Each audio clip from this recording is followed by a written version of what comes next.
فاسألوا أهل الذكر إن كنتم لا تعلمون بالبينات والزبر وأنزلنا إليك الذكر للناس وأنزلنا إليك الذكر لتبين للناس ما نزل إليهم ولعلهم يتفكرون صدق اللہ مولانا العظیم۔ یہ دو آیتیں ہیں سورۃ النحل کی۔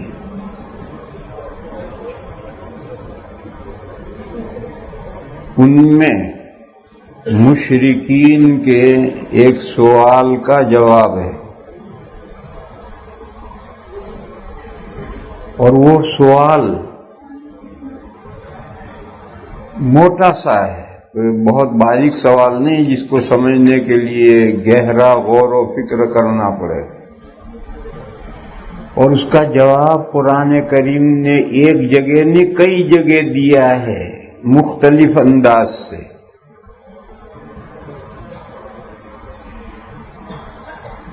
سوال یہ ہے کہ انسان کا رسول ہونا، انسان کا نبی اور رسول ہونا ہماری سمجھ میں نہیں آتا۔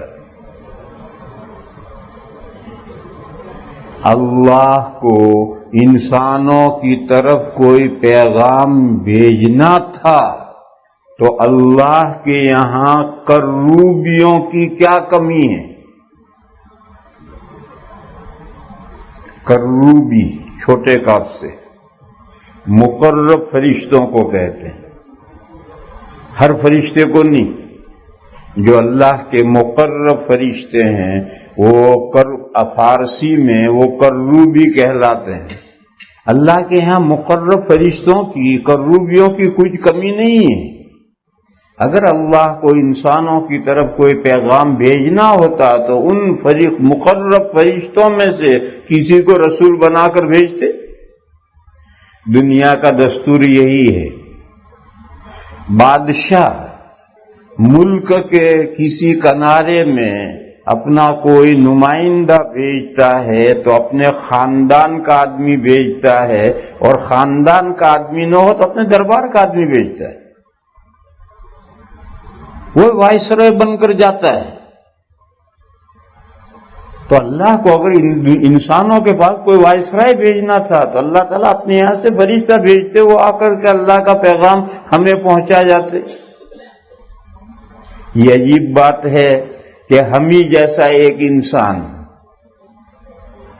یاکل مما تاکلون، جو چیزیں تم کھاتے ہو وہی وہ بھی کھاتا ہے، وَيَشْرَبُ مِمَّا تَشْرَبُونَ، جو چیزیں تم پیتے ہو وہی دیتا ہے، یمشی فی الاسواق، شاپنگ کے لیے مارکیٹ میں جاتا ہے، گھومتا پھرتا ہے، سوسائٹی میں اس کی کوئی ویلیو اور حیثیت نہیں ہے، ایک غریب آدمی، اللہ نے اس کو چوز کر لیا اپنی رسالت کے لیے۔ یہ بات ہماری عقل قبول نہیں کرتی۔ یہ مشرکین کا نبی پاک صلی اللہ تعالی علیہ وسلم کی رسالت پر ایک اشکال تھا، اور موٹا سا اشکال ہے۔ قرآن کریم نے اس اشکال کا مختلف جگہ جواب دیا۔ اس جگہ پر سورۃ النحل میں اس کا جواب یہ دیا گیا ہے کہ انسان کا رسول بنایا جانا آج کوئی نئی اور انوکھی بات نہیں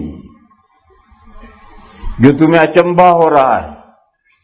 ہمیشہ بادشاہ کے خاندان کے لوگ یا دربار کے لوگ وائسرائے بن کر آیا کرتے، اور آج وہیں کا ایک آدمی 4 پیسے کا اسے وائسرائے بنا دیا تو تم اعتراض کر سکتے ہو کہ ہمیشہ ایسا تھا، اب ایسا کیوں ہو گئے؟ لیکن ایسا نہیں ہے، ہمیشہ ہی ان مردوں ہی کو رسول بنایا گیا ہے۔ اور کوئی انوکھی بات تو ہے ہی نہیں. اگر آج یہ بات غلط ہے تو پہلے بھی غلط ہے، حالانکہ پہلے سب لوگ اس بات کو مانتے چلے آئے ہیں، اور پہلے یہ بات صحیح تھی تو آج کیوں غلط ہو گئی؟ چنانچہ فرمایا وما ارسلنا من قبلک، اور نہیں بھیجا ہم نے آپ سے پہلے، الا رجالا، مگر مردوں کو. ہمیشہ رسول اور نبی مرد بنے. کون نکل گیا؟ فرشتے نکل گئے. اصل تو یہ کہنا ہے کہ اللہ نے فرشتوں کو رسول اور نبی بنا کر کبھی نہیں بھیجا، ہمیشہ مردوں ہی کو رسول بنایا ہے. لیکن قرآن کریم کے ایک ایک لفظ میں معنویت ہوتی. رجالن کہا، لہذا دوسرا مسئلہ یہ نکلا کہ اللہ نے کبھی عورتوں کو نبی نہیں بنایا، نبی اور رسول عورتوں کو نہیں بنایا گیا، مردوں ہی کو نبی اور رسول بنایا گیا. اصل جو موضوع ہے ماسیق لاجلہ الکلام ہے، وہ تو یہ کہ اللہ نے فرشتوں کو کبھی نبی رسول نہیں بنایا. اللہ نے اپنے یہاں سے مقربیوں کو نبی رسول بنا کر نہیں بھیجا، بلکہ انسانوں میں سے مردوں کو چن کر کے ہمیشہ ان کو رسول بنایا گیا. اور یہ لوگ 1,24,000 انبیاء اور رسول آ چکے ہیں، اور سارے انسان ان کو مانتے رہے ہیں. تو آج تک مانتے رہے، آج یہ انوکھی بات کیوں ہو گئی؟ قابل انکار کیوں ہو گئی؟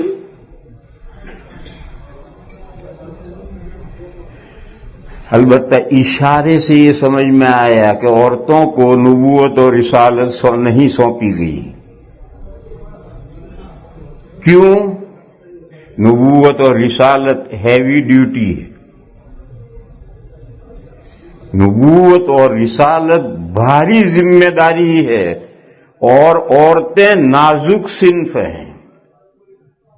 اللہ نے ان پر رحم فرمایا ہے، اللہ نے ان پر کرم فرمایا ہے. کوئی ہیوی ڈیوٹی عورتوں کے ذمہ اللہ نے رکھی نہیں. نبوت اور رسالت کیسے بھاری ذمہ داری ہے؟ نبیوں کے حالات پڑھو، نوح علیہ السلام سے لے کر عیسیٰ علیہ السلام اور ہمارے آقا کے حالات پڑھو، پتا پانی ہو جاتا ہے. ان ایسے احوال سے ان کو گزرنا پڑا ہے. ایک عورت اپنی وضع میں رہتے ہوئے ان احوال سے دوچار نہیں ہو سکتی، اس کے بس کا نہیں ہے. تو مردوں ہی کا جگر ہے، ان کا ہی حوصلہ ہے کہ ان تمام احوال سے وہ گزرے ہیں، عورت نہیں گزر سکتی. پھر عورت اپنی پوزیشن سنبھال کر رہ کر نبوت اور رسالت کا فریضہ انجام نہیں دے سکتی.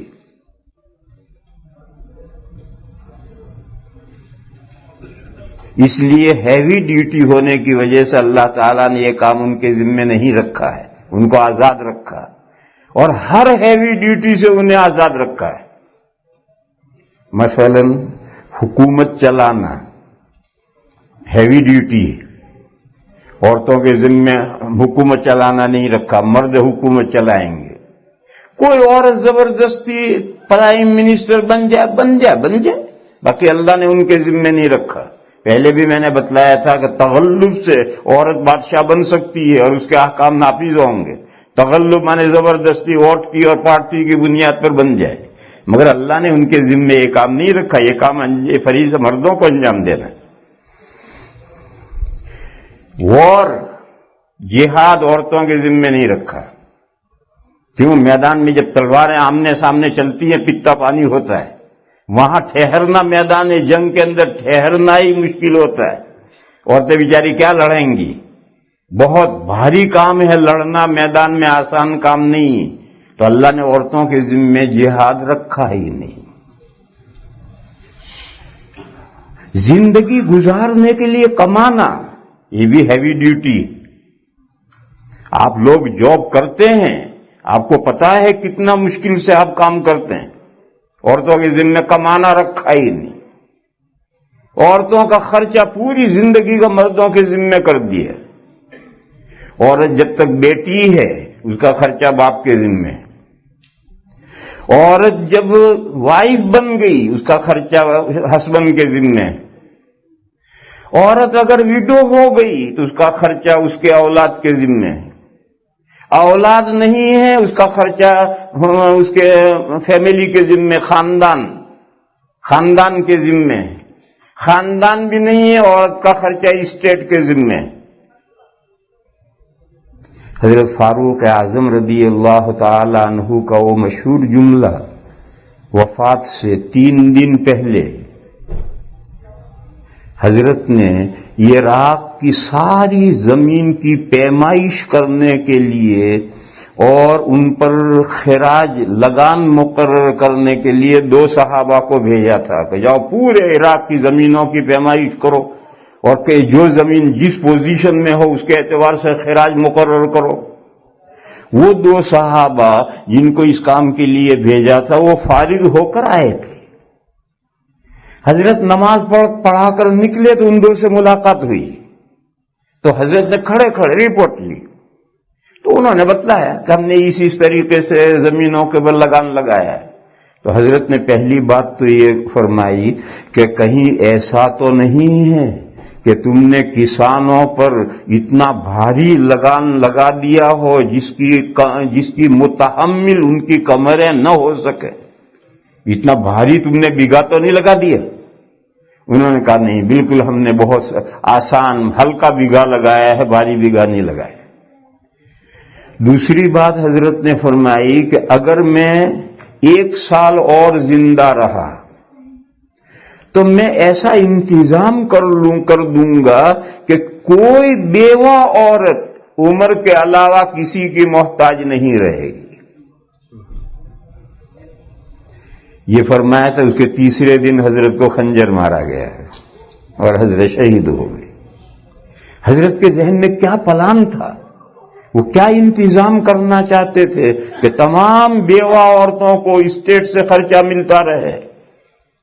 وہ حضرت کے ساتھ پلان چلا گیا، وہ پلان نہیں آیا۔ مجھے تو یہ بتانا ہے کہ عورت کے ذمہ کسی مرحلے میں کمانا رکھا ہی نہیں گیا، یہ ہیوی ڈیوٹی ہے۔ باپ کھلائے گا، شوہر کھلائے گا، اولاد کھلائے گی، خاندان کھلائے گا اور آخر میں اسٹیٹ کھلائے گا۔ آپ کو ایک سوال اگر کریں کہ ہم جن ملکوں میں رہ رہے ہیں وہاں کوئی اسلامی تھوڑی حکومت ہے کہ جو اسلامی قوانین کے مطابق سب چلتا رہے، یہاں تو صورتحال دوسری ہے۔ تو یہاں تو عورتوں کو جاب کرنا پڑتا ہے، اس کے بغیر مورگیج شوہر اکیلا کیسے بھرے؟ عورتوں کو جاب اس لیے کرنا پڑتا ہے کہ خود ہی انگلی دی ہے اور پھنسے ہو، سود دینے کے چکر میں پھنسے ہو، کماؤ اتنا دو اور ایک کا کما کر دے کر بھی جان نہیں چھوٹے گی، تو بیوی کو بھی بے پردہ کرو اور کمانے کے لیے بیٹیوں کو، کنواری بیٹیوں کو بے پردہ کرو، کمانے بھیجو اور پھر پرابلم بنے تو رو، آنکھوں آنسو سے رو، آنسو نہیں ملیں گے۔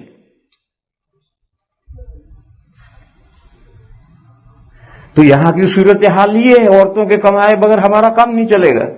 بے شک دیکھو تمہارے پڑوس میں تمہارے بھائیوں نے برطانیہ میں اس کا نظام بنا لیا ہے، سبق سیکھو۔ برطانیہ میں مسلمانوں نے اپنے پرائیویٹ کارخانے بنائے ہیں جس میں سب عورتیں کام کریں گی، ذمہ دار بھی اس کی عورتیں ہیں، کوئی وہاں مرد نہیں ہے، عورتیں آتی ہیں۔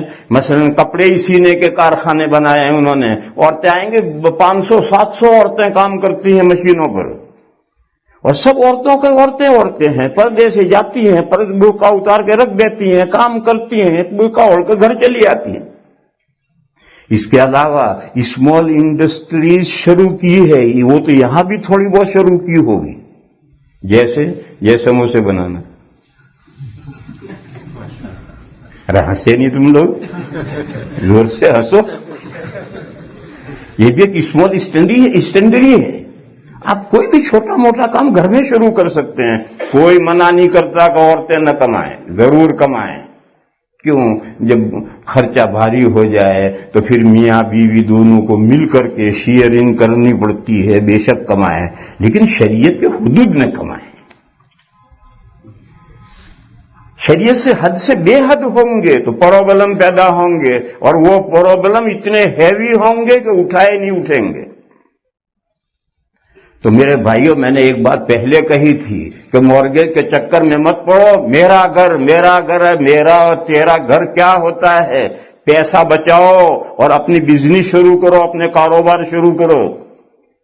اور میں نے مثال دے کر بتلایا تھا کہ اگر 4 لاکھ روپے اگر آپ مکان میں ڈالتے ہیں تو بیکار ہے کہ 1200 1300 1500 ڈالر کرایہ بچا، اور یہ 4 لاکھ اگر آپ بزنس میں ڈالیں تو مہینے کے $20,000 کے نفع کمائیں گے۔ تو نفع کچھ تو سوچو، نفع نقصان سوچو۔ مورگیج لینے میں ہمارا فائدہ، مورگیج پہ گھر لینے میں فائدہ ہے یا بزنس شروع کرنے میں فائدہ ہے؟ کوئی یہ کہے کہ مورگیج تو قسط وار ملتا ہے، اتنے پیسے 4 لاکھ ہمارے پاس کہاں جمع ہیں کہ جو ہم بزنس شروع کریں؟ وہ تو ہم 5 7 8 10 سال میں 4 لاکھ تھوڑے تھوڑے کر کے دیں گے، اور کاروبار شروع کرنے تو 4 لاکھ کیش چاہیے۔ بے شک کیش چاہیے، کیش کوآپریٹ ہو، کیش ہونے کے سرمایہ جمع کرنے کا طریقہ ہے کوآپریٹ ہو۔ 5 مل کر کاروبار شروع کرو، 20 مل کر شروع کرو، 100 مل کر شروع کرو، کہ جس کا قبضے میں مال آتا وہ کھا جاتا ہے، دوسروں کو بڑی مچھلی چھوٹی مچھلی کو نگل جاتی ہے۔ میرے بھائیوں، دنیا بہت ترقی کر گئی ہے، کمپنی سسٹم بن گئے ہیں، کمپنی کے لاز بن گئے ہیں، ان کی نگرانی کرنے والا عملہ بنا ہوا ہے، اور جو شیئر ہولڈر ہیں وہ اس کمپنی میں کوئی کام نہیں کرے گا۔ مینجمنٹ کمیٹی میں تو رہے گا، لیکن عہدے پر کسی عہدے پر وہ نہیں رہے گا۔ مینجمنٹ کمیٹی والے سب پورا حساب کلیئر، پورا کمپنی لاز ہے، پوری دنیا میں بے شمار کمپنی لاز چھپے ہوئے ہیں، ان کا مطالعہ کرو، پڑھو۔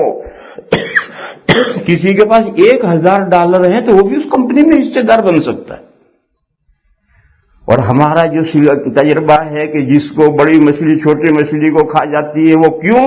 وہ ہم گورنمنٹ انڈرٹیک نہیں چلتے، کمپنی کے بائی لاز کا طریقے پر نہیں چلتے۔ کمپنی کا بائی لاز مطالعہ کرو، اپنا کمپنی بناؤ، اس کے مینیجنگ بورڈ بناؤ، ٹرسٹی بورڈ بناؤ، ایک پورا کاروبار شروع کرو، اور گورنمنٹ انڈرٹیک چلو، کوئی کسی کو نہیں کھا سکتا۔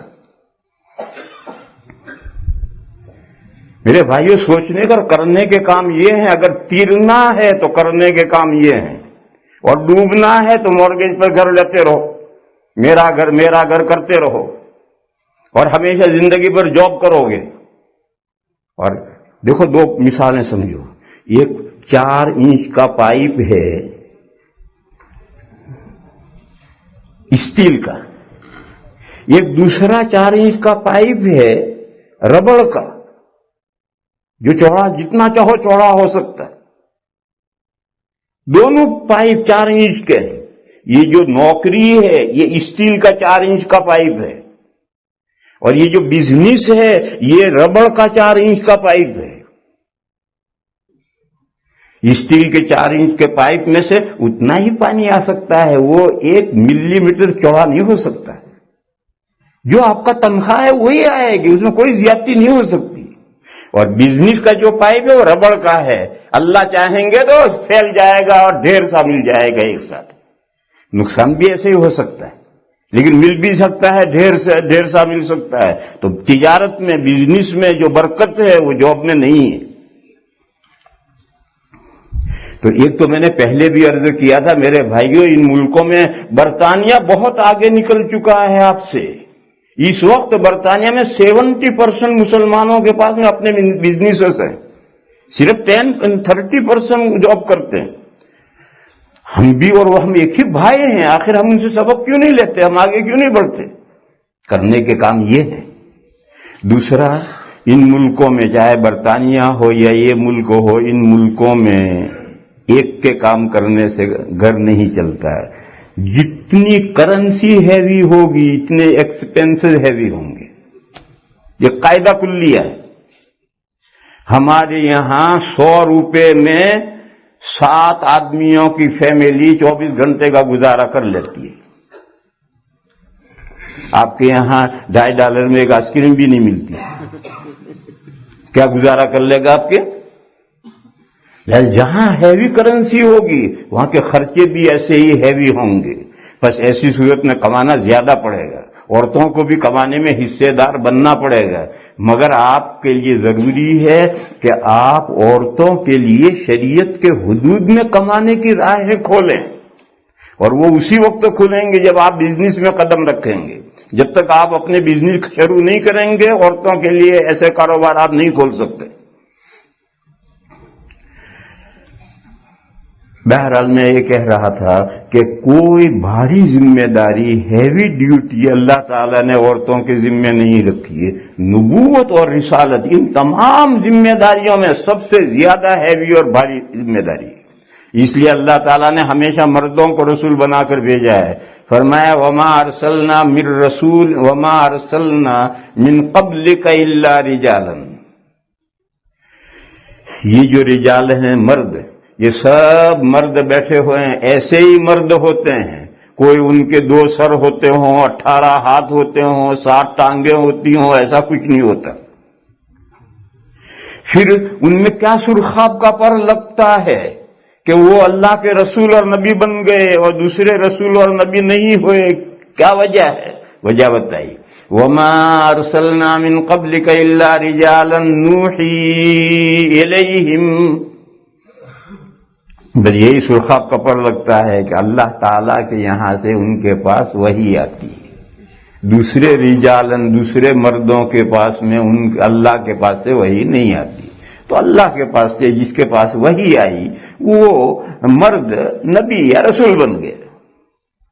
فرمایا کہ فاسألوا اہل الذکر ان کنتم لا تعلمون. مکہ والوں سے کہا تم تو نبوت کے معاملات نہیں جانتے, اس لیے کہ اسماعیل علیہ السلام کے بعد عربوں میں کوئی نبی رسول مبعوث ہی نہیں ہوا. اور اسماعیل علیہ السلام کتنے دور چلے گئے ہیں, اللہ جانے کتنے دور چلے گئے. خود نبی پاک صلی اللہ تعالی علیہ وسلم نے اپنا نسب نامہ اپنے دادا عدنان تک بیان کیا, اس سے اوپر حضور کو بھی اپنا نسب نامہ معلوم نہیں تھا. تو اسماعیل علیہ السلام تک کتنی پوچھتے حضور کی ہیں, حضور کو بھی نہیں معلوم. اتنا لمبا زمانہ گزر گیا ہے. لیکن اسماعیل علیہ السلام کے بھائی حضرت اسحاق اور حضرت اسحاق کے بیٹے حضرت یعقوب اور حضرت یعقوب کی اولاد بنی اسرائیل. اسرائیل یہ حضرت یعقوب کا لقب تھا. اسرائیل یہ حضرت یعقوب کا لقب تھا, اور یعقوب یہ پراپر نیم تھا, اور اسرائیل یہ ان کا لقب تھا, سرنیم تھا. اور یہ سریانی زبان کا لفظ ہے. آج دنیا میں سریانی زبان کہیں موجود نہیں ہے. دنیا میں جو موجود ہے وہ ہبرو ہے. یہودیوں کے یہاں ہبرو زبان موجود ہے, اور یہ ہبرو سریانی ختم ہونے کے بعد اس کی جگہ پر ہبرو آئی تھی.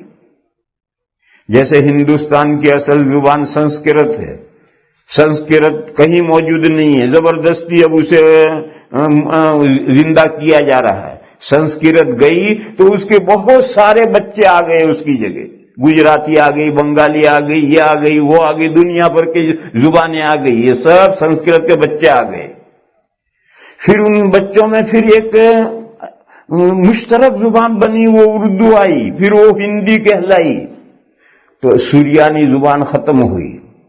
یہ جو ابراہیم لفظ ہے یہ بھی اسی سریانی زبان کا لفظ ہے. اسماعیل, یہ اسحاق, یعقوب, یہ سب سریانی زبان کے لفظ ہیں.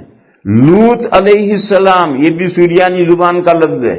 ان لفظوں کے کیا معنی ہیں بعض کے علماء نے بتلائے ہیں, وہ معلوم ہے, جن کو نہیں بتلایا وہ نہیں معلوم. تو اسرائیل کے معنی ہیں عبداللہ, اللہ کا بندہ.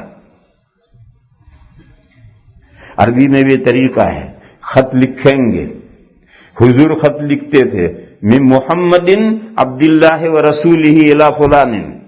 یہ لیٹر ہے محمد صلی اللہ تعالی علیہ وسلم کی طرف سے, جو اللہ کے بندے اور اللہ کے رسول ہیں فلاں کی طرف, اس کے نام یہ لیٹر ہے. تو جیسا یہ عبدہ و رسول لکھتے تھے تو یعقوب اسرائیل یعنی یعقوب اللہ کا بندہ، یہ اسرائیل سرنیم بن گیا، اور پھر یعقوب لوگ بہت کم جانتے ہیں، وہ اسرائیلی چلا اور اولاد ان کی بنی اسرائیل کہلائی۔ یہ حضرت اسماعیل علیہ السلام کے بھائی کی اولاد ہے، اور وہ کتنے ان میں نبوت کب تک چلتی رہی ہے؟ ان میں آخری نبی آئے ہیں حضرت عیسیٰ علیہ السلام، جو نبی پاک صلی اللہ تعالی علیہ وسلم سے 600 سال پہلے ہوئے ہیں۔ حضرت عیسیٰ اور حضور کے درمیان میں 600 سال کا فاصلہ ہے، 600 سال کو ایسے زیادہ نہیں ہوتے۔ تو ان مشرکین سے کہا کہ تمہارے اندر تو نبوت کا سلسلہ نہیں ہے، جاؤ تم پیپل آف بکس سے جا کر پوچھو، اہل الذکر مانے پیپل آف بکس، ان سے جا کر پوچھو کہ ہمیشہ نبی اور رسول کون بن کر آیا، وہ تمہیں بتلائیں گے کہ ہمیشہ نبی اور رسول بن کر مرد ہی آئے ہیں، اللہ نے فرشتے کبھی نہیں بھیجے ہیں۔ فَاسْأَلُوا أَهْلَ الذِّكْرِ إِن كُنتُمْ لَا تَعْلَمُونَ بِالْبَيِّنَاتِ وَالزُّبُرِ مانے آسمانی کتابوں کے دلائل تم نہیں جانتے، آسمانی کتابوں کا تمہیں علم نہیں ہے، تو یہود کو اور نصارہ کو، عیسائیوں کو آسمانی کتابوں کا بھی علم ہے، ابھی ان کی نبوت کا سلسلہ کل شام تک چلتا رہا ہے، جاؤ ان سے پوچھو۔ پھر فرمایا اسی سنت الہی کے مطابق اللہ تعالی نے آپ کو، حضور سے کہا جا رہا ہے کہ آپ کو اللہ نے رسول بنایا ہے۔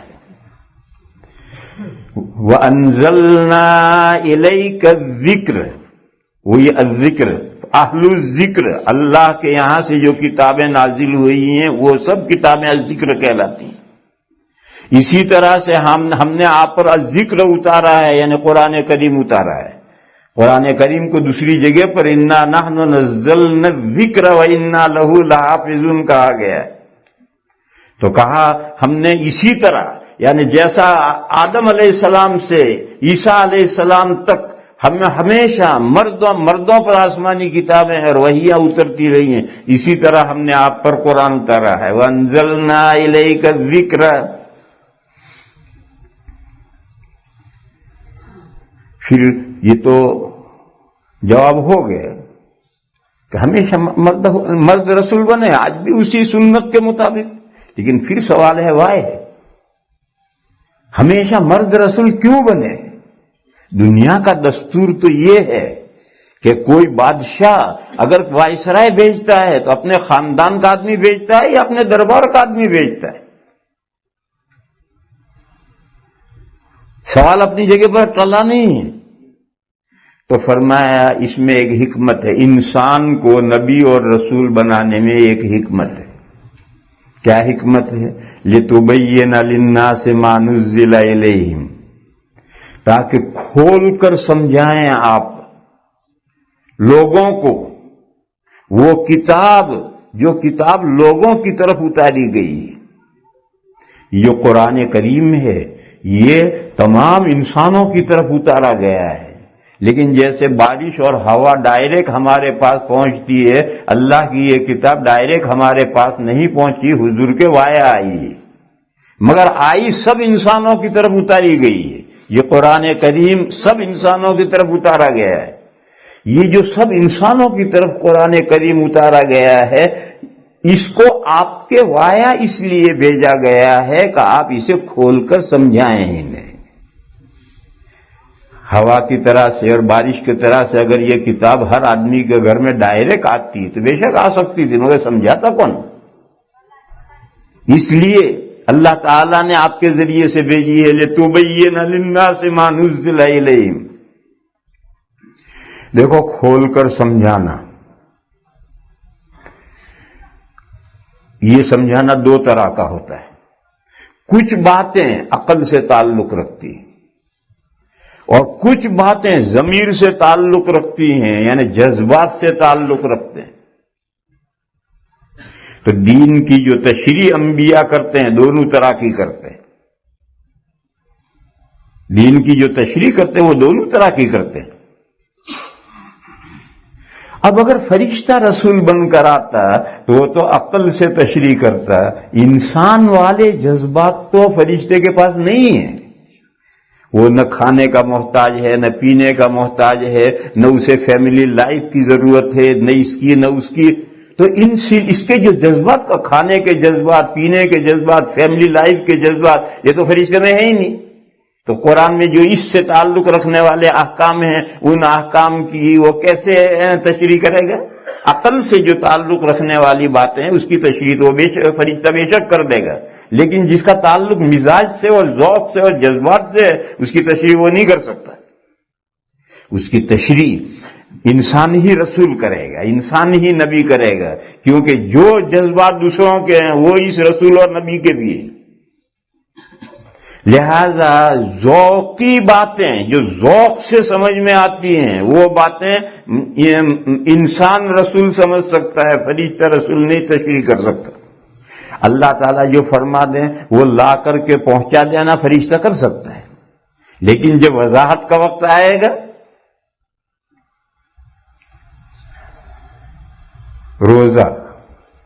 روزے میں کھا نہیں سکتے، پی نہیں سکتے اور بیوی سے تعلق نہیں رکھ سکتے. ٹھیک ہے بیوی سے تعلق نہیں رکھ سکتے، ٹھیک ہے، لیکن کتنا تعلق، قریب کتنے جا سکتے ہیں، بیوی سے قریب کتنے جا سکتے ہیں؟ اب یہ فرشتہ اس کی کیا وضاحت کرے گا؟ یہ تو انسانی جذبات ہیں، انسان ہی سمجھ سکتا ہے اسے. چنانچہ نبی پاک صلی اللہ تعالی علیہ وسلم کے پاس ایک شخص آیا اور اس نے پوچھا کہ یا رسول اللہ، رمضان کے روزے میں بیوی کو چوم سکتا ہوں؟ حضور نے فرمایا نہیں، روزے میں بیوی کا بوسہ نہیں لے سکتے. خیر صحابہ نے سن لیا، مسئلہ جان لیا. پھر کسی وقت میں ایک اور شخص آیا، اس نے یہی سیم سوال کیا تو حضور نے فرمایا چوم سکتے ہیں. اس کو جواب دیا تھا نہیں چوم سکتے، اس کو جواب دیا چوم سکتے ہیں. صحابہ کہتے ہیں کہ ہم نے جو غور کیا کہ حضور نے اس کو یہ جواب دیا، اس کو یہ جواب دیا، تو ہم نے جو غور کیا تو پہلا شخص جوان تھا اور دوسرا شخص بوڑھا تھا. تو جوان کو حضور نے حکم دیا روزے میں چوم نہیں سکتے، اور بوڑھے کو جواب دیا کہ چوم سکتے. اب یہ بوڑھے اور جوان میں فرق کرنا جذبات کے اعتبار سے اس کا فرشتہ کہاں سمجھ سکتا ہے؟ اور وہ ان احکام کی کیسے وضاحت کرے گا؟ وہ تو انسان نبی ہے جو اپنے لوگوں کے جو احوال ہے، جو اپنے احوال ہیں، وہ آپ کے احوال ہیں، جو آپ کے احوال ہیں وہ میرے احوال ہیں. میں آپ کے احوال سمجھ سکتا ہوں، آپ میرے احوال سمجھ سکتے. تو فرمایا کہ آپ کے وایا اس لیے بھیجا، فرشتے کے وایا اس لیے نہیں بھیجا. آخر حضور کے پاس قرآن تو جبرائیل علیہ السلام کے وایا آیا ہے. جبرائیل علیہ السلام حضور کے پاس آ سکتے ہیں تو ہم میں سے ہر ایک کے پاس بھی تو آ سکتے ہیں. ہمیں ڈائریکٹ قرآن دے کر کیوں نہیں گئے؟ فرمایا وَأَنزَلْنَا إِلَيْكَ الذِّكْرَ لِتُبَيِّنَ لِلنَّاسِ مَا نُزِّلَ إِلَيْهِمْ. ہم نے آپ کے وایا یہ قرآن اس لیے بھیجا ہے کہ آپ وہ قرآن جو لوگوں کی طرف اتارا گیا ہے اسے کھول کر واضح کر کے سمجھائیں. یہ دوسرا جواب دوسری حکمت نکلی کہ اللہ نے فرشتوں کو رسول کیوں نہیں بنایا، انسانوں کو رسول کیوں بنایا؟ اللہ کی سنت قدیمہ یہی ہے بے شک، مگر پھر وائے جواب یہ ہے کہ جو دین اللہ کے یہاں سے وحی آئے گی وہ وہی سمجھانی بھی پڑے گی. فرشتے کے ذریعے وحی بھیجی جائے گی تو وہی جو باتیں اللہ کی وحی میں ذوق اور جذبات سے تعلق رکھنے والی فرشتہ وہ نہیں سمجھا سکتا، انسان ہی سمجھا سکتا ہے. اس لیے حضور کے ذریعے قرآن بھیجا. پھر یہ سوال پیدا ہوا کہ کیا نبی صلی اللہ تعالی علیہ وسلم ساری باتیں قیامت تک پیش آنے والی جن کے احکام قرآن کریم میں سے نکلیں گے یہ حضور سارے واضح کر کے بتا دیں گے؟ نہیں. ضرورت کے موقع پر بقدر ضرورت ہی باتیں بتائی جاتی ہیں اور وہی یاد رکھی جا سکتی ہیں. بے ضرورت باتیں بتاتے رہو ان کا یاد رکھنا بہت مشکل ہے. چنانچہ نبی پاک صلی اللہ تعالی علیہ وسلم اپنے زمانے کی ضروریات جو پوچھی گئی حضور نے قرآن سے واضح کر کے سمجھایا، اور آئندہ قیامت تک جو نئے حالات پیش آئیں گے ان کے احکام بھی قرآن میں سے نکلیں گے، مگر وہ حضور نہیں بیان کریں گے، ابھی قبل از وقت بیان کریں گے تو لوگ سمجھیں گے کیسے اور اس کو یاد کیسے رکھیں گے؟ اس کے لیے ذمہ داری امت پر ڈال دی، کہا وَأَنزَلْنَا إِلَيْكَ الذِّكْرَ لِتُبَيِّنَ لِلنَّاسِ مَا نُزِّلَ إِلَيْهِمْ وَلَعَلَّهُمْ يَتَفَكَّرُونَ، اور تاکہ امت خود سوچے قرآن کریم کو، جب جب ضرورتیں پیش آئیں گی یہی علماء امت ہیں، قرآن اور حدیث میں سوچیں گے اور سوچ کر کے زمانے کی ضرورت کے پورا کریں گے اور نئے احکام امت کے سامنے بیان کریں گے۔ آج 15ویں صدی میں امت پہنچ گئی، برابر تمام احکام بیان ہوتے چلے آ رہے ہیں۔ جب کوئی نئی بات پیش آتی ہے تو کبھی ایسا ہوتا ہے کہ شروع میں 2-3 رائے مختلف سامنے آتی ہیں، لیکن پھر آہستہ آہستہ رائے پک جاتی ہے اور ایک سب کا اتفاق ہو جاتا ہے، اور کبھی اتفاق نہیں ہوتا، مسئلہ اختلاف ہی رہ جاتا ہے، 2 رائے دونوں پک گئی، کچھ نے یہ رائے لے لی کچھ نے یہ رائے لے لی، اب وہ ایک نہیں ہوں گی، اب وہ 2 رائے رہیں گی۔ بہرحال اس آیت میں ہمارے سمجھنے کی بات یہ ہے کہ آخری جملہ ہے وَلَعَلَّهُمْ يَتَفَكَّرُونَ، اور تاکہ امت سوچے۔ معلوم ہوا امت کو اندھا بہرا ہو کر دین نہیں اخذ کرنا، امت کو بھی قرآن و حدیث میں سوچنا ہے۔ سوچ کر کیا نکالا جاتا ہے؟ نئی باتیں نکالی جاتی ہیں جو بظاہر لوگوں کے سامنے نہیں ہوتی ہیں، جب زمانے کا تقاضا پیدا ہوتا ہے تو وہ سوچ کر نئی باتیں قرآن میں سے نکلتی، کتنی باریک باتیں نکلتی ہیں۔ اسلامی کورٹ کا قاعدہ یہ ہے کہ گواہ 2 مرد چاہیے، اور اگر 2 مرد نہ ہوں تو 1 مرد اور 2 عورتیں چاہیے، 1 مرد کی جگہ 2 عورتیں۔ ایک قاضی کے یہاں ایک مقدمے میں 1 مرد تھا اور 2 عورتیں تھیں، اور کورٹ میں یہ ہوتا ہے کہ 2 گواہ ہوں تو آمنے سامنے گواہی جج نہیں لے گا، ایک کو کہیں غائب کر دے گا اور ایک کی گواہی لے گا اور ریکارڈ پوری کرے گا، پھر اس کو کہیں ادھر چھپا دے گا، اس کو بلائے گا چل تو گواہی دے، کیونکہ دونوں ایک دوسرے کے سامنے گواہی دیں گے تو پھر تو وہ ایک کہے گا وہی دوسرا کہے گا۔ یہ قاعدہ ہے، اور آج بھی جو سرکاری کورٹیں ہیں ان میں بھی گواہوں کی گواہیاں ایک ساتھ میں، ہر گواہ کی گواہی الگ الگ لی جاتی۔ تو قاضی صاحب نے مرد کی گواہی لی، پھر عورت کی گواہی لی، اور ایک عورت کو بلایا، دوسری عورت کو، تو دوسری عورت جس عورت کو بلایا اس نے گواہی دینے سے انکار کر دیا، اور اس نے کہا کہ میرے ساتھ جو دوسری عورت ہے اسے میرے ساتھ کھڑا کرو تو میں گواہی دوں گی۔ قاضی نے کہا یہ کیسے ہوگا؟ اس نے کہا قرآن میں ہے۔ کہا کہ قرآن میں کہاں ہے؟ کہا قرآن میں یہ ہے فَإِن لَّمْ تَكُونَا رَجُلَيْنِ فَرَجُلٌ وَامْرَأَتَانِ مِمَّن تَرْضَوْنَ مِنَ الشُّهَدَاءِ أَن تَضِلَّ إِحْدَاهُمَا فَتُذَكِّرَ إِحْدَاهُمَا الْأُخْرَىٰ۔ قرآن نے کہا ایک مرد کی جگہ 2 عورتیں، 2 عورتیں کیوں؟ تاکہ ایک عورت اگر گواہی دیتے ہوئے بھولے تو دوسری یاد دلائے، یار یوں نہیں یوں تھا۔ اب دوسری عورت کو تو آپ نے الگ کر دیا، اور میں بھولوں گی تو مجھے کون یاد دلائے گا؟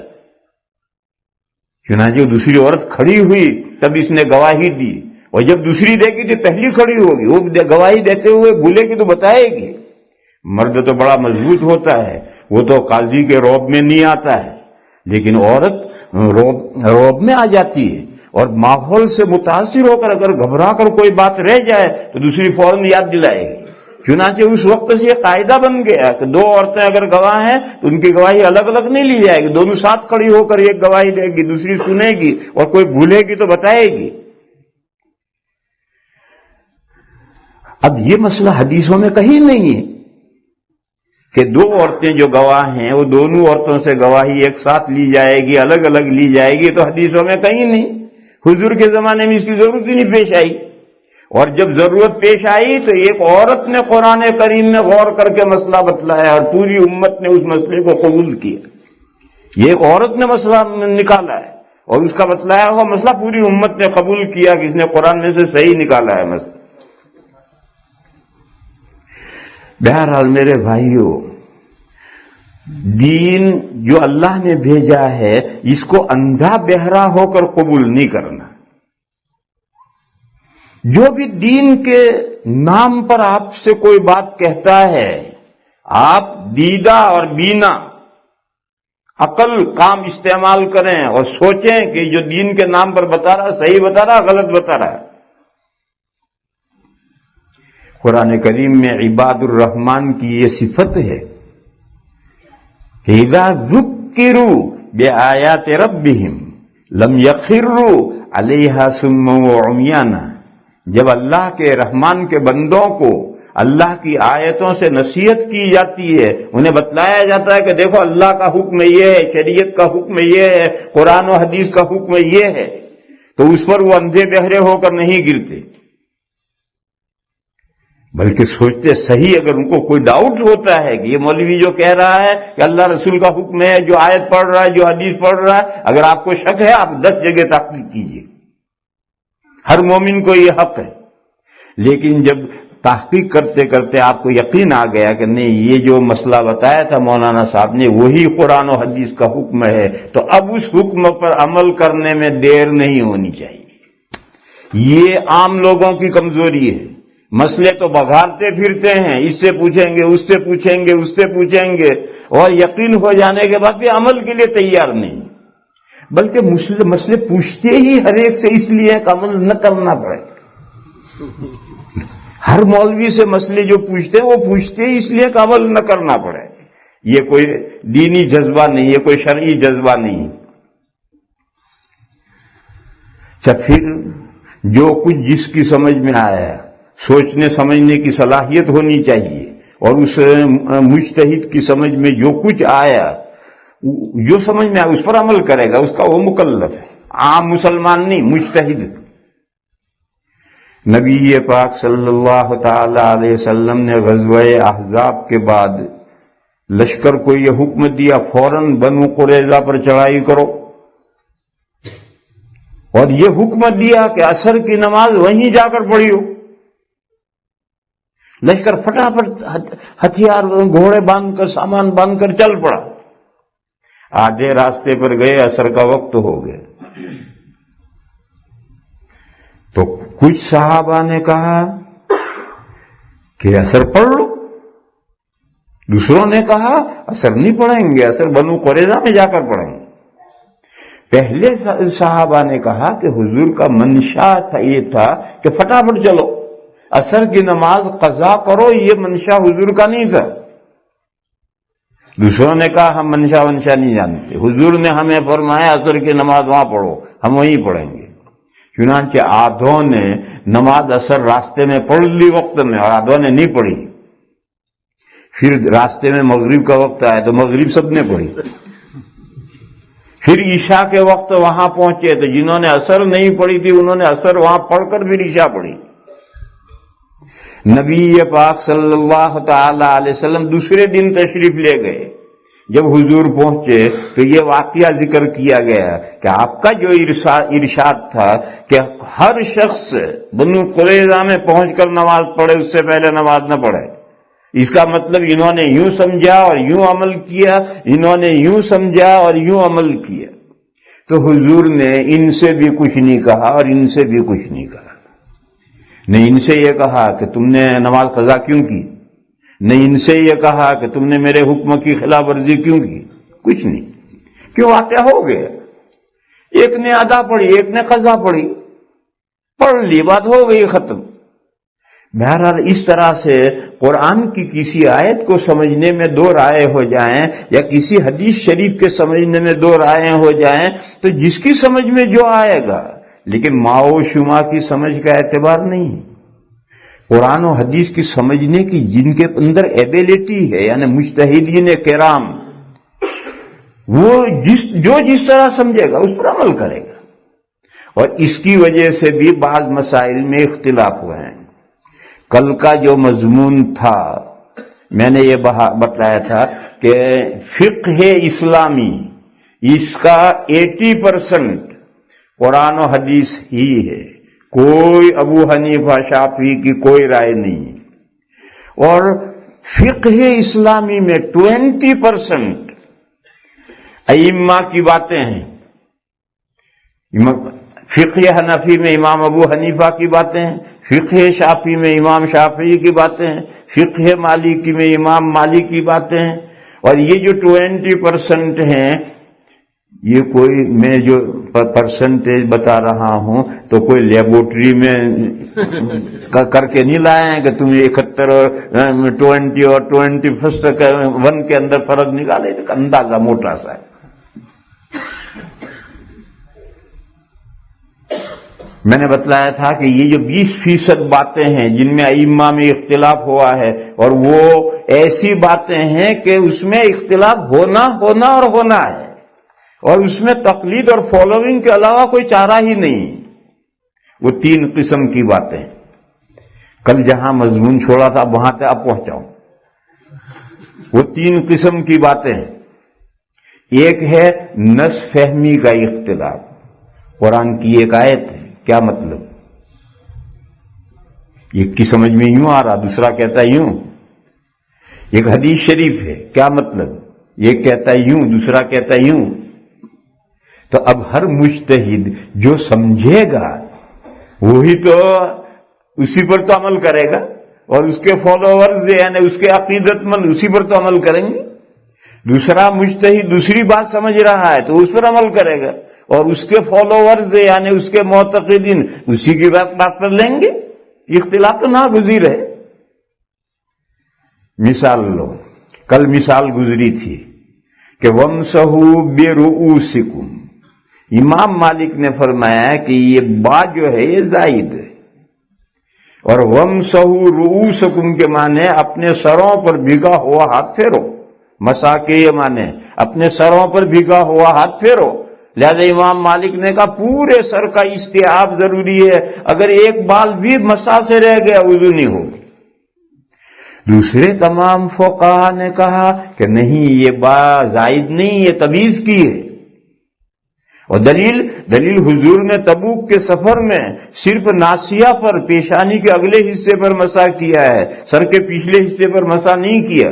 اگر سارے سر کا مسح ضروری ہوتا تو حضور کیسے، اس دن حضور کی وضو کیسے ہوئی؟ امام مالک کہتے ہیں باقی ناسیہ پر مسح کیا سر کے اگلے حصے پر، اور باقی مسح پگڑی پر کر دی. یوں کیا تھا وہ پگڑی پر مسح ہو گیا، پورے سر پر ہو گئے.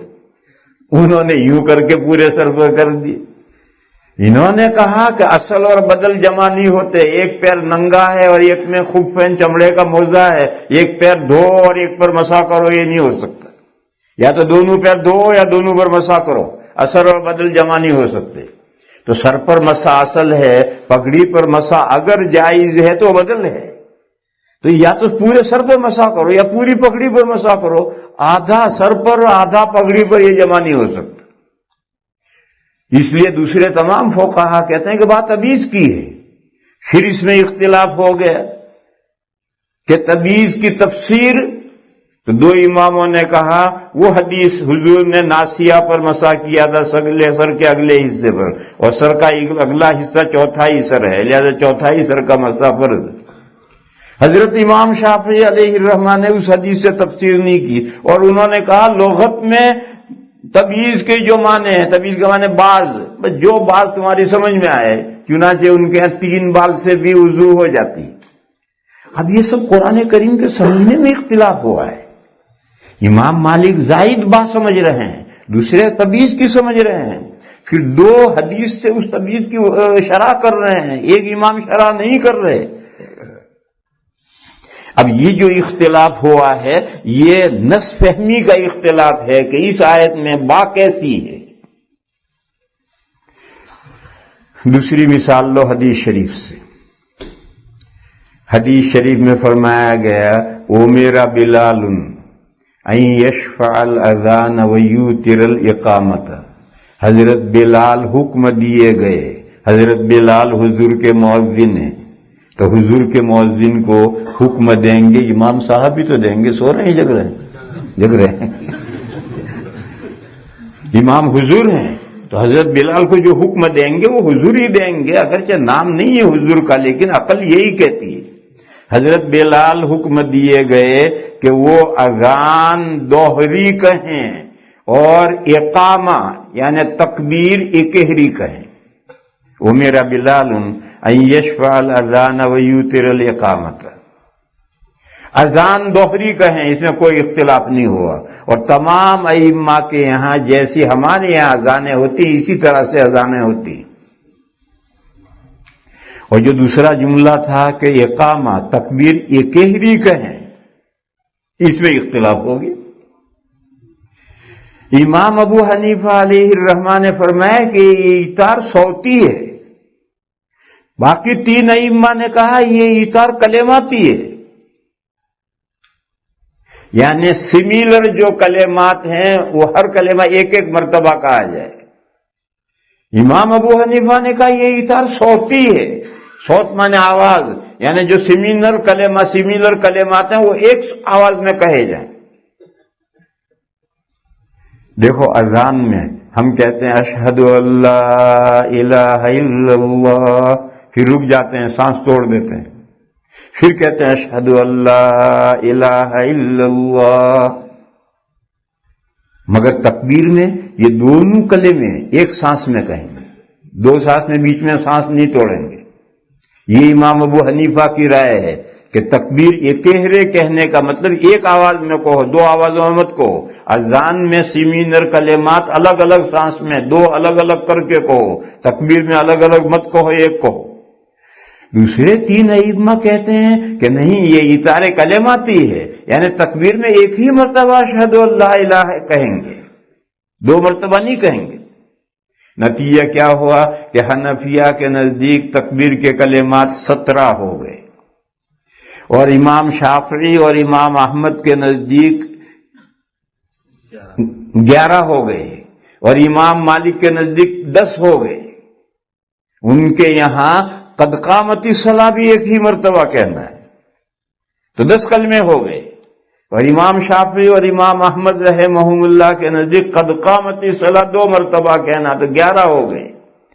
اور امام ابو حنیفہ علیہ الرحمہ کے یہاں جتنے اذان میں کلمات ہیں اس میں 2 اور بڑھ گئے، تو اذان کے کلمات 15 تھے تو تکبیر کے 17 ہو گئے۔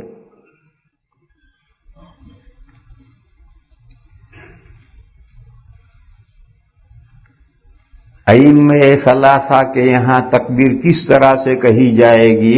ہمارے یہاں ظہر کی نماز میں جو صاحب تکبیر کہتے ہیں وہ شافعی ہیں، اور وہ کہتے ہیں تکبیر تو سنو جس طرح کہتے ہیں، اس میں 11 کلمے ہوتے ہیں۔ اور حنفیوں کے یہاں تکبیر کہنے کا جو طریقہ ہے یہ عام طور پر غلط طریقہ ہے، 2 یا 3 سانس میں ساری تکبیر نمٹا دی۔ یہ حنفیوں کے یہاں تکبیر کہنے کا طریقہ وہ غلط ہے۔ طریقہ کیا ہے؟ جتنے سمیندار کلمے ہیں ایک سانس میں کہنا ہے، پھر سانس توڑنا ہے۔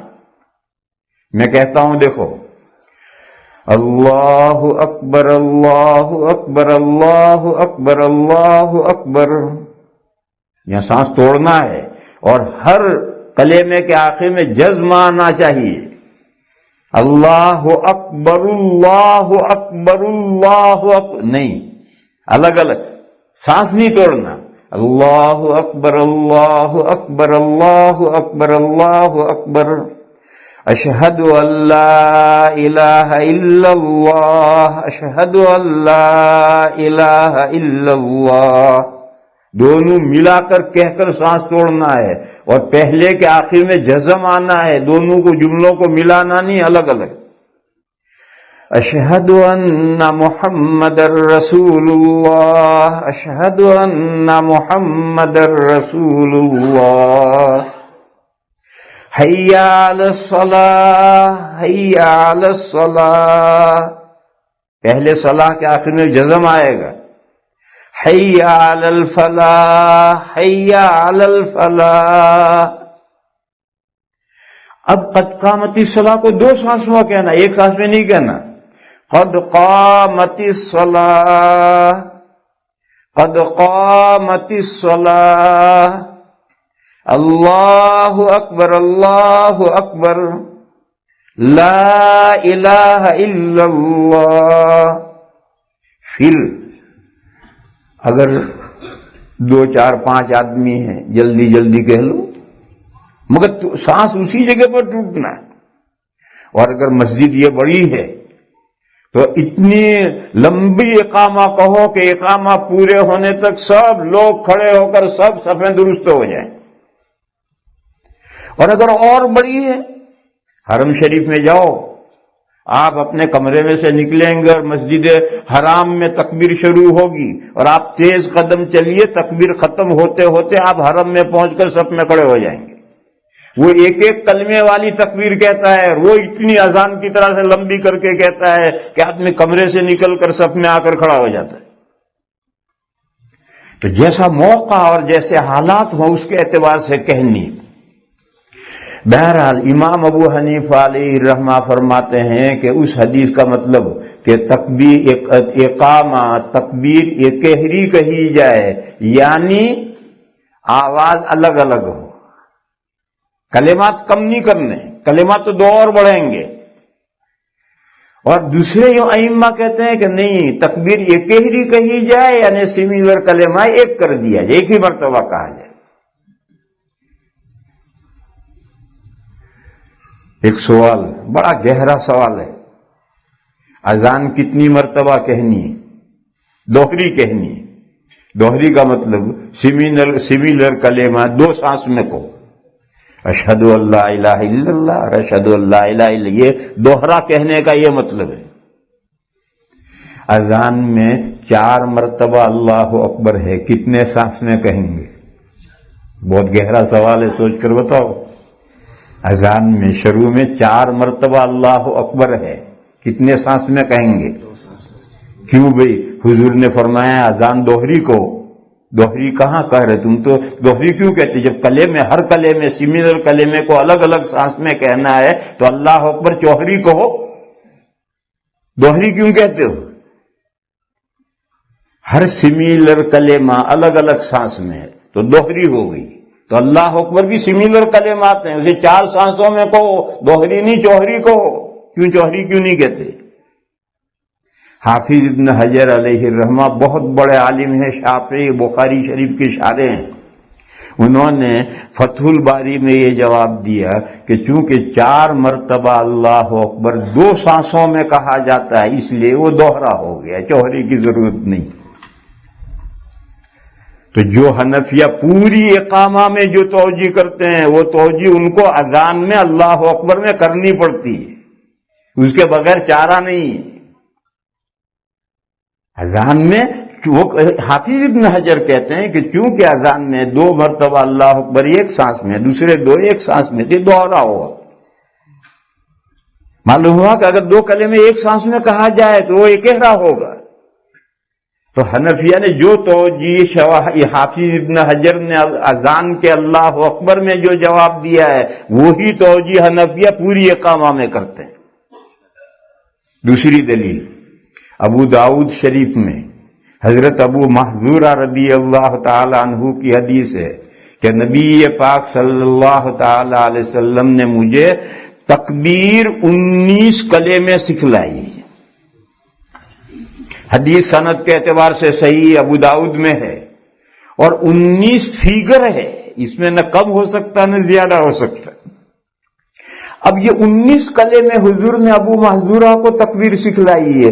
اب اس کے ساتھ یہ حدیث کو ملا ہو کہ حضرت بلال کو حکم دیا گیا کہ وہ اقامت اکہری کہیں. اب اکہری کہنا اور 19 کلمے ملا کر کے مطلب بتلاؤ. مطلب یہی ہوگا کہ کلمہ اقامہ میں کلمات کم نہیں ہوں گے، اتنے ہی رہیں گے، البتہ سمیلر کلمات 2 سانس میں کہنے کے بجائے 1 سانس میں کہیں گے۔ یہ ایتار صوتی ہے۔ بہرحال اس حدیث میں امام ابو حنیفہ نے فرمایا ایتار صوتی ہے، 3 اماموں نے کہا نہیں ایتار کلماتی ہے۔ اب 3 ائمہ نے جو کچھ سمجھا ہے وہ اسی پر تو عمل کریں گے۔ ابو حنیفہ کے سمجھے ہوئے پر کیسے عمل کریں گے وہ؟ اور جو وہ عمل کریں گے ان کے فالوورز عقیدت مند اسی کو لے کر اسی پر عمل کریں گے۔ اور امام ابو حنیفہ علیہ الرحمہ نے جو مطلب سمجھا ہے وہ اپنے سمجھے ہوئے پر عمل کریں گے، ان کے سمجھے ہوئے کو امام ابو حنیفہ کیسے لیں گے؟ اور جب اپنے سمجھے ہوئے کو لیں گے تو ان کے فالوورز انہی کے طریقے پر جو انہوں نے سمجھا ہے حدیث کا مطلب اسی کے مطابق عمل کریں گے۔ تو حدیث ایک ہے، یہ کہتے ہیں یہ مطلب ہے، یہ کہتے ہیں یہ مطلب ہے، یہ نص فہمی کا اختلاف۔ تو میں نے ایک قرآن میں سے آیت مثال دی گئی، یہ آیت ہے وَامْسَحُوا بِرُءُوسِكُم میں باقی کیا ماننا ہے؟ جو امام مالک کہتے ہیں وہ بھی ہو سکتا ہے، جمہور کہتے ہیں وہ بھی ہو سکتا ہے۔ ایسے ہی یہاں ایتار صوتی یا کلماتی دونوں مطلب ہو سکتے ہیں۔ تو بہرحال یہ بنیادیں ہیں۔ بعض ایسی چیزیں ہیں کہ نص فہمی قرآن ہے، یہ قرآن سامنے ہے، اس آیت کا کیا مطلب، ایسی بے شمار مثالیں، میں کہاں تک مثالیں دوں گا۔ اب یہ جو میں نے کہا تھا کہ 3 باتیں ہیں، 3 طرح کی باتیں ہیں جن میں تقلید ہوتی ہے، اس کے علاوہ میں کوئی کسی کی تقلید نہیں ہے، قرآن و حدیث اللہ رسول کے کلام پر چلا جاتا ہے۔ اب ان میں سے نص فہمی کا جہاں اختلاف ہوگا وہاں تقلید کے علاوہ میرے بھائیوں کہو کیا چاہ رہا ہے؟ ہماری صورتحال یہ ہے، مجھے ائمہ ثلاثہ نے جو کچھ کہا وہ بھی صحیح معلوم ہوتا ہے، امام ابو حنیفہ جو کہہ رہے ہیں مجھے وہ بھی صحیح معلوم ہوتا ہے، قاعدے سے عربی زبان کے اعتبار سے دونوں کی باتیں صحیح ہیں۔ اب میں جب دونوں کو صحیح سمجھتا ہوں میں کیا کروں گا؟ میں جس کی تقلید کرتا ہوں یعنی جس کا عقیدت مند ہوں، میں نے اپنی عقیدت کا ہار جس کو پہنایا ہے اسی کا فالو کروں گا، اسی کے پیچھے چلوں گا۔ میرے نزدیک تو دونوں کی باتیں صحیح کہہ رہے ہیں، اب دونوں پر تو میں عمل کر نہیں سکتا، تو آخر کروں گا کیا؟ میرے لیے راستہ اور چارہ کیا ہے؟ میرے لیے یہی چارہ ہے کہ میں جس کا عقیدت مند ہوں، میں نے جس کو اپنے عقیدت کا پھول ہار پہنایا ہے وہ چلے گا، اس کے پیچھے پیچھے میں فالو کر کے چلوں گا۔ ایک بنیاد۔ دوسری بنیاد، قرآن و حدیث میں بعض باتیں بظاہر ایک دوسرے کے مقابل ہیں، ٹکراؤ ہے۔ جیسے حدیثوں میں تکبیر تحریمہ کے علاوہ 2-3 جگہ رفع یدین کا ذکر ہے، اور حدیثوں میں یہ بھی ہے کہ تکبیر تحریمہ کے علاوہ پوری نماز میں کہیں رفع یدین نہیں۔ اب یہ بھی حدیث ہے اور یہ بھی حدیث ہے، لہذا اب ایسی یا مثلا یہ سمجھو حدیث نہایت اعلیٰ درجے کی صحیح ہے کہ آگ پر پکی ہوئی چیز کھا پی لی جائے تو وضو ٹوٹ جاتی ہے، نہیں وضو کرو تب نماز پڑھو، ما مست النار سے وضو واجب ہے۔